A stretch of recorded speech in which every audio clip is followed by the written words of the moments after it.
Here in Brea, California, I'm beside a vintage oil rig and want to mention timelines for oil history. A timeline that appears at the top of search engines now is one for global petroleum history by a man named Tippett. I found out he is with Shell, and this timeline that he posted says that he prepared it for the June 2014 Global Petroleum show in Calgary, and it gives oil discoveries. I published the Trumbull timeline in 2011, and it has the same typeface and some of the same entries as the Tippett timeline. But the Trumbull timeline cites oil refining, and the Tippett timeline doesn't cite any oil refining whatsoever, which is interesting because why isn't refining part of his global petroleum industry account? World students should be asking this question. Some of the entries in the Tippett timeline are the exact words I wrote in the Trumbull timeline 3 years earlier.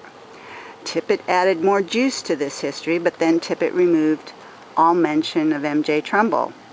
And Trumbull patented his continuous oil refining process in 1909. That was 5 years before Royal Dutch Shell received permission from the United States government around 1914, perhaps a bit earlier, to start building refineries in America and for the Navy using the Trumbull refining patents.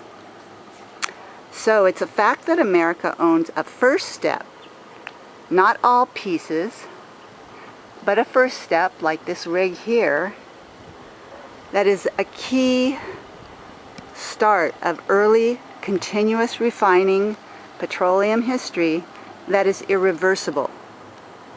So what is sad is that Shell is shading some of its earliest history and accomplishments in order to not mention this American Trumbull inventor right now in a New World Tippett timeline students use for this important global history. So this is the kind of thing that affects history on planet Earth. We want it to be as complete as possible with the facts that have come to light, and we want to know the names, if we can have those names, of some of the earliest inventors. The families deserve that much, and it's a great industry that wasn't designed for war, got used for a lot of war, but at the same time there were a lot of products and processes that made modern life better.